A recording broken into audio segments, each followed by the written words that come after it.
Hello everyone, welcome back to Devradi Pathshala.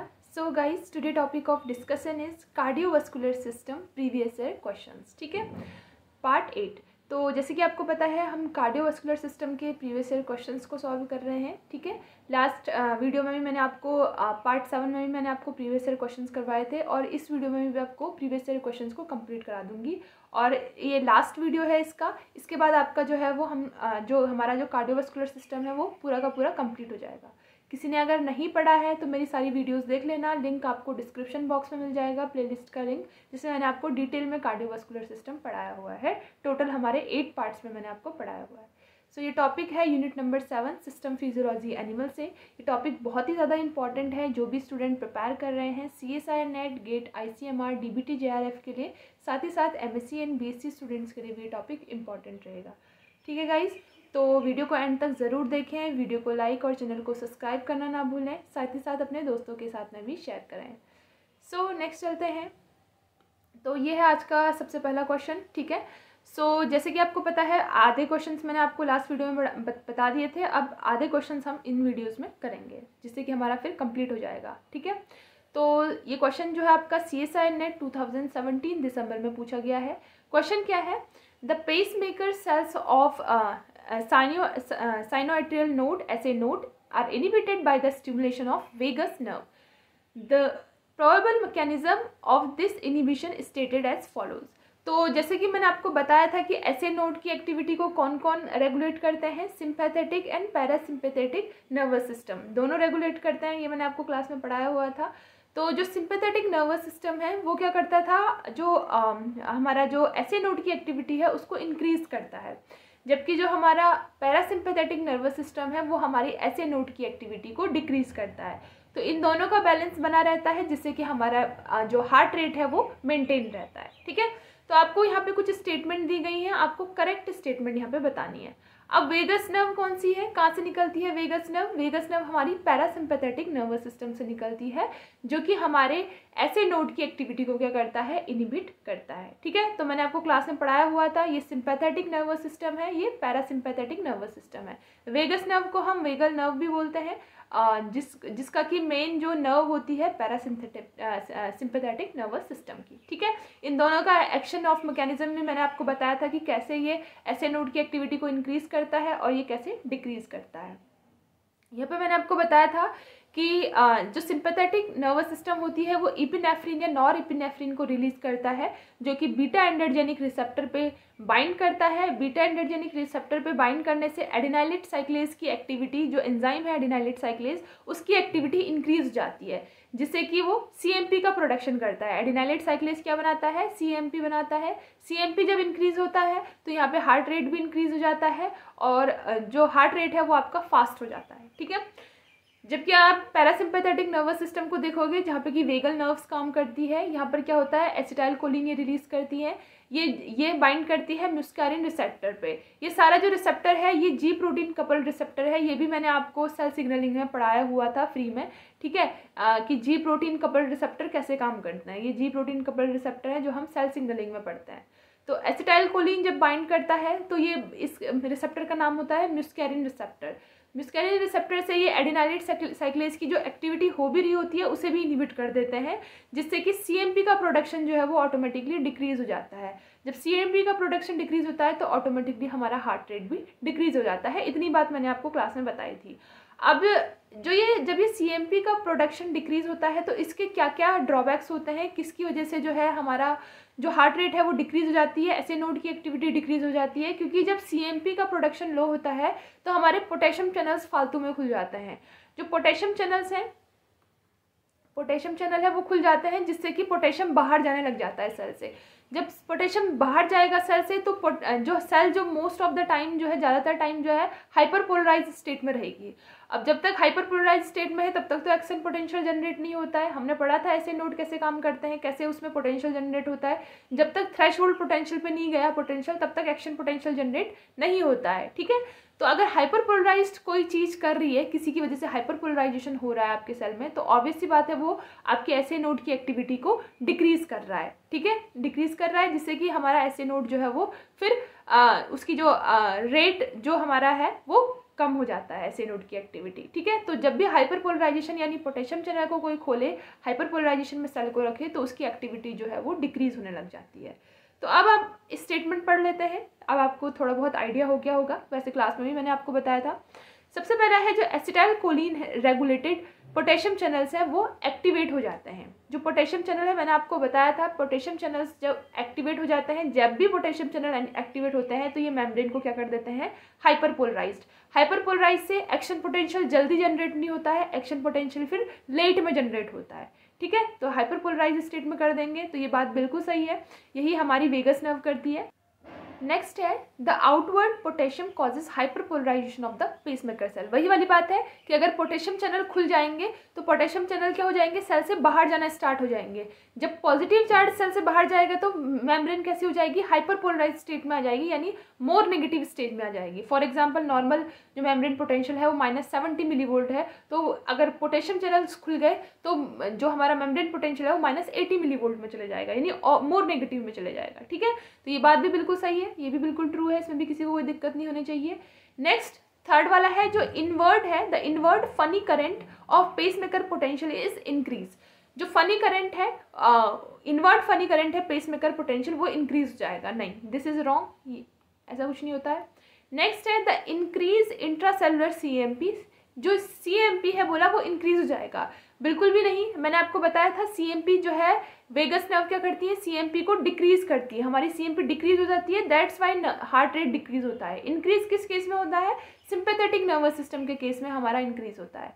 ठीक है, तो यहाँ पर इंक्रीज CMP कहा है तो ये ऑलरेडी ऑटोमेटिकली गलत हो गया है। आगे भी पढ़ लेते हैं। Induce by the activation of muscarine receptor slows the opening of calcium channel. ये CMP को कभी भी इंक्रीज नहीं करते हैं, हमेशा क्या करते हैं, डिक्रीज करते हैं। तो ये बात भी हमारी रॉन्ग हो जाएगी। तो हमें करेक्ट बताना था, तो करेक्ट हमारे कौन से हो गए, A and B। A and B हमारा थर्ड ऑप्शन में है, तो थर्ड ऑप्शन हमारा जो है वो राइट हो जाएगा। ठीक है, तो इस तरीके से आपको क्वेश्चंस को सॉल्व करना है। तो काफ़ी इजी क्वेश्चन था, इजी लेवल का क्वेश्चन था, इजीली कर सकते हो आप। ठीक है, नेक्स्ट क्वेश्चन पे मूव करते हैं।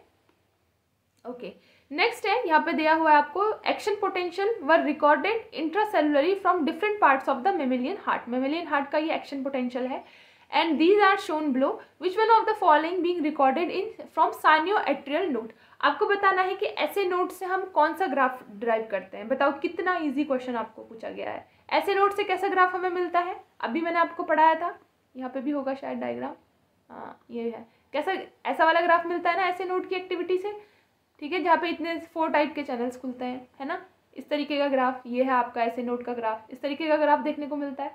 तो इस तरीके का ग्राफ आपको सिर्फ किस में दिखने को मिल रहा है, सेकंड वाले में। यहाँ पे जो कर्व होता है वो तीखा होता है, यहाँ पे देखो, यहाँ पे शार्प कर्व नहीं है। ठीक है, तो ये स्टेटमेंट नहीं होगा। ये आपका लगभग वेंट्रिकल्स का एक्शन पोटेंशियल का ग्राफ होते हैं इस तरीके के। ये देखो मैंने आपको पढ़ाया हुआ है, ये देखो, ये वेंट्रिकुलर मसल्स फाइबर के ग्राफ ऐसे होते हैं, लेकिन ऐसे नोड के ग्राफ आपके इस तरीके को देखने को मिलते हैं। ठीक है, तो कितना इजी क्वेश्चन था, देखो आपने देखते ही आपका आंसर जो है वो सेकंड आ गया, 4 मार्क्स आपने गेन कर लिए। ठीक है, तो ऐसे क्वेश्चन भी आपको पूछे जाते हैं ग्राफ के बेसिस पे। ठीक है, तो ये काफ़ी ईजी था। नेक्स्ट क्वेश्चन पे मूव करते हैं। ओके, सेकंड हमारा राइट आंसर हो गया। नेक्स्ट क्वेश्चन है, okay, which one of the following not involve in the pacemaker potential of the heart. इनमें से कौन सा pacemaker of potential of heart में इन्वॉल्व नहीं होता है। तो कौन सा नहीं होता guys, S channel. S channel मैंने आपको बताया है, एस चैनल्स हमने अभी तक पढ़े ही नहीं है, ये तो हमने सुना ही नहीं है, तो ऑटोमेटिकली रॉन्ग हो गया। नेक्स्ट है ट्रांजिएंट कैल्शियम चैनल, यानी T टाइप कैल्शियम चैनल भी एक्शन पोटेंशियल में काम करते हैं। Long lasting calcium channel, L type calcium channel भी काम करते हैं, और F चैनल यानी फनी चैनल्स भी हमने देखे हैं, लेकिन S चैनल हमने नहीं देखे हैं, इसीलिए यही हमारा इन्वॉल्व नहीं होता है pacemaker potential of the heart. तो आपका राइट आंसर कौन सा हो जाएगा आपका, ओके, यहाँ पे आंसर नहीं दिया हुआ है, तो आपका आंसर जो है वो यहाँ पे क्या हो जाएगा, फर्स्ट हो जाएगा। ठीक है, तो काफ़ी ईजी क्वेश्चन है ये भी। नेक्स्ट क्वेश्चन मूव करते हैं। T wave of ECG indicate. जो टी वेव देखने को मिलता है आपको ECG में, वो क्या इंडिकेट करता है गाइस, तो काफ़ी इजी क्वेश्चन है, इजीली कर लोगे। एट्रियल डिपोलराइजेशन नहीं, एट्रियल डिपोलराइजेशन कौन सी वेव करती है, P वेव करती है। ठीक है, नेक्स्ट है वेंट्रिकुलर डिपोलराइजेशन कौन सी वेव दिखाती है, QRS वेव दिखाती है। वेंट्रिकल रिपोलराइजेशन कौन सी दिखाती है, T वेव दिखाती है। और एट्रियल रिपोलराइजेशन हमें ECG में देखने को नहीं मिलता है, तो वेंट्रिकुलर रिपोलराइजेशन हमारा कौन दिखाता है, T वेव। तो हमारा third will be the right answer. तो इजी क्वेश्चन था। नेक्स्ट क्वेश्चन है, तो बाकी इजी क्वेश्चन पूछे गए हैं। अगर आप पुराने क्वेश्चंस में देखोगे तो काफ़ी इजी क्वेश्चन आपको पूछे गए हैं। ये जून 2012 जून में पूछा गया है। ये क्वेश्चन क्या है, which one of the following changes will occur in the cell membrane of nodal tissue of heart which result in an increase in heart rate due to stimulation of sympathetic nerve. ठीक है, तो sympathetic nerve यहाँ पे basically बोला गया है कि जो नोडल टिश्यू है, नोडल टिश्यू यानी हमारे ऐसे नोड की जो एक्टिविटी है वो हमारी जनरली इंक्रीज होती है किससे, सिंपैथेटिक नर्वस सिस्टम से। तो ऐसा क्या होता है मेम्ब्रेन पोटेंशियल में जिससे कि हमारा सिंपैथेटिक नर्वस सिस्टम करता है, जिससे हमारा ऐसे नोड की एक्टिविटी इंक्रीज हो जाती है। तो किससे होगी increase, opening of the sodium channel is facilitated, potassium conductance is increase, opening of L channels are facilitated, H channels are inhibited. ठीक है, तो हमारा क्या हो जाएगा right answer, opening of L channels. L channels अगर खुल गए तो हमारा जो एक्शन पोटेंशियल है वो क्या हो जाएगा, इंक्रीज हो जाएगा। ठीक है, तो हमारा राइट आंसर कौन सा हो जाएगा, opening of L channels are facilitated, जिससे कि हमारा एक्टिविटी इंक्रीज हो जाएगा। देखो गाइस, मेनली जो एक्शन पोटेंशियल जनरेट कर रहे हैं वो कौन से कर रहे हैं, एल टाइप कैल्शियम चैनल कर रहे हैं, एक्शन पोटेंशियल यही जनरेट करते हैं। ठीक है, एच चैनल नाम का कुछ होता नहीं है। नेक्स्ट है सोडियम चैनल्स, यहाँ पे कुछ होते नहीं, यहाँ पे फनी चैनल्स होते हैं जिन्हें हम एफ टाइप सोडियम, वो भी सोडियम चैनल्स की तरह काम करते हैं लेकिन उनमें हम सोडियम चैनल नहीं बोलते हैं। पोटेशियम कंडक्टेंस, अब किधर को कंडक्टेंस हो रही है ये स्पेसिफाई नहीं है, अंदर हो रही है बाहर हो रही है। ठीक है, ये भी स्पेसिफाई नहीं है तो ये भी नहीं होगा। तो हमारा एल टाइप जो है, अगर कैल्शियम चैनल्स एक्टिवेट हो जाते हैं तो एक्शन पोटेंशियल ये जनरेट करते हैं, जिससे हमारी ऐसे नोड की एक्टिविटी जो है वो इंक्रीज हो जाती है। थर्ड हमारा राइट आंसर हो जाएगा। नेक्स्ट क्वेश्चन पे मूव करते हैं। नेक्स्ट है, which one of the following wave is likely to be absent in the normal frog ECG. Frog के ईसीजी में आपको कौन सा वेव नहीं देखने को मिलता है? सो हमें फ्रॉग के ईसीजी में कौन सी वेव देखने को नहीं मिलती है, क्यू वेव हमें देखने को नहीं मिलती है। क्यों? क्योंकि फ्रॉग का जो हार्ट होता है वो कैसा होता है गाइस, 3 चैम्बर्ड हार्ट होता है। 3 चैम्बर्ड हार्ट, आई थिंक मैंने ये क्लास में बताया है आपको, 3 चैम्बर्ड हार्ट हमारे फ्रॉग का होता है। ठीक है, अब 3 चैम्बर्ड हार्ट होगा तो कैसा होगा गाइस, इस तरीके का हार्ट होगा उसका, ऐसा होगा। ठीक है, और वेंट्रिकल्स में सॉरी सेप्टम नहीं होगा। ठीक है, जैसे हमारा तो इस तरीके का होता है, ये ऑरिकल्स हो गए और ये हमारे वेंट्रिकल्स हो गए। ठीक है, अलग अलग होते हैं, right ventricle right auricle, left ventricle left auricle, इस तरीके से होता है। लेकिन फ्रॉग का कैसा होगा, फ्रॉग का बना लेती हूँ इस तरीके से और इस तरीके से, वेंट्रिकल एक होगा और ये ऑरिकल होंगे। ठीक है, ये हमारा 3 चैम्बर्ड हार्ट है फ्रॉग का। अब क्या होता है, जब क्योंकि इसमें सेप्टम अब्सेंट है तो सेप्टम को हम कौन सा वेव डिसाइड करता है, that is Q wave. Q wave हमें दिखाता है सेप्टल डिपोलराइजेशन। अब यहाँ पे क्योंकि सेप्टम है ही नहीं तो फिर क्यू वेव भी क्यों आएगी, क्यू वेव नहीं आएगी क्योंकि सेप्टम है ही नहीं। सेप्टम का मतलब जो ये बीच में जो सेप्टम डिवाइड कर रहा है लेफ्ट वेंट्रिकुलर और राइट वेंट्रिकुलर को, तो इन दोनों को जो डिवाइड करता है वो क्यू सेप्टम है। वो सेप्टम क्योंकि हम 4 चैम्बर्ड हार्ट वाले हैं तो हमारे में क्यू वेव दिखेगी, लेकिन फ्रॉग के ईसीजी में क्या नहीं दिखेगा, क्यू वेव नहीं दिखेगा, क्योंकि ये सेप्टल डिपोलराइजेशन शो करता है। ठीक है, तो आई बात समझ में, तो जो हमारा राइट आंसर हो जाएगा वो बी हो जाएगा। नेक्स्ट क्वेश्चन पे मूव करते हैं। ओके, ये भी काफ़ी इजी क्वेश्चन है, जिस हिसाब से हमने क्वेश्चन करे हैं उस हिसाब से बहुत ही इजी क्वेश्चन है। क्वेश्चन क्या है, for a normal heart the time taken of a atrial systole and diastole are AS and AD second. ठीक है, आपको दिया हुआ है टाइम टेकन कितना है, AS and AD respectively, while the same for ventricular systole and diastole are VS and VD. Which one of the following equations is correct? आपको correct इस इक्वेशन यहाँ पे बतानी है। अब मैंने आपको बताया हुआ है गाइस कि जितना time atrial systole plus atrial diastole में लगता है उतना ही टाइम वेंट्रिकुलर सिस्टोल और वेंट्रिकुलर डायस्टोल में लगता है। मैंने आपको बताया है AS plus AD equals to क्या होता है, VS प्लस VD। ठीक है, ये भी क्या होता है 0.8 सेकंड के लिए होता है और ये भी क्या होता है 0.8 सेकंड होता है, क्योंकि ज्वाइंट डायस्टोल होता है, दैट्स वाई ये पूरा का पूरा दोनों मिलाकर जो है वो 0.8 सेकंड के लिए होता है। तो ये मैंने आपको क्लास में बताया हुआ है, इस डायग्राम से बताया हुआ है। ज्वाइंट डायस्टोल हमारा 0.4 सेकंड के लिए होता है, ventricular systole plus ventricular diastole always equal to ventricular and atrial systole plus atrial diastole, that is 0.8 second 0.8 second. ठीक है, इस ग्राफ से मैंने आपको इजीली, इस डायग्राम से मैंने आपको समझाया था बहुत डिटेल में।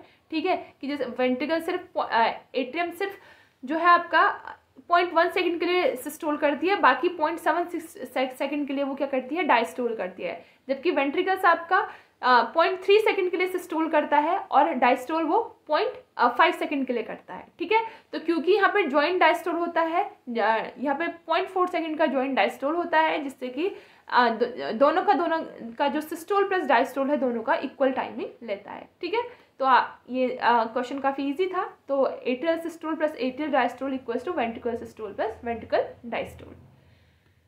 नेक्स्ट क्वेश्चन पे मूव करते हैं। ओके, नेक्स्ट है आपका, ये भी कुछ कैलकुलेशन वाला है। The time taken for the atrial systole and diastole in a normal heart are TAS and TAD। आपको दिया है कि जो टाइम टेकन होता है एट्रियल का सिस्टोल का वो क्या है, TAS एंड TAD। ठीक है, तो TAS प्लस TAD ये time taken by the atrial systole plus atrial diastole. If the ventricular systole takes TVS second, अगर वेंट्रिकुलर सिस्टोल आपका TVS सेकेंड लेता है तो आपको कैलकुलेट करना है वेंट्रिकुलर डायस्टोल इन सेकेंड्स।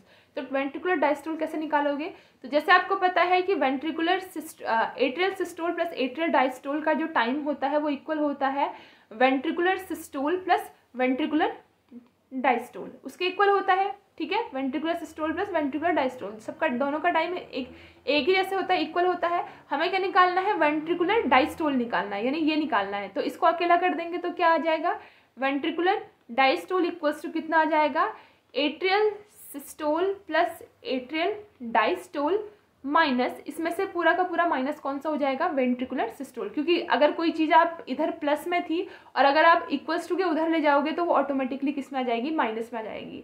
ठीक है, ये बेसिक मैथ्स तो सभी को आती होगी आई होप। ठीक है, अगर यहाँ पे इनटू में होता ये चीज़ तो ये अपॉन में चली जाती। ठीक है, लेकिन यहाँ पे प्लस में है, ये प्लस में है तो यहाँ किधर में आ जाएगी, माइनस में आ जाएगी। साइन हमेशा चेंज हो जाते हैं जब हम इक्वल्स टू के उधर कोई चीज़ भेजते हैं। ठीक है, तो यहाँ पर वेंट्रिकुलर जो डायस्टोल का टाइमिंग होगा वो कितना हो जाएगा, atrium systole plus atrium diastole minus ventricular systole.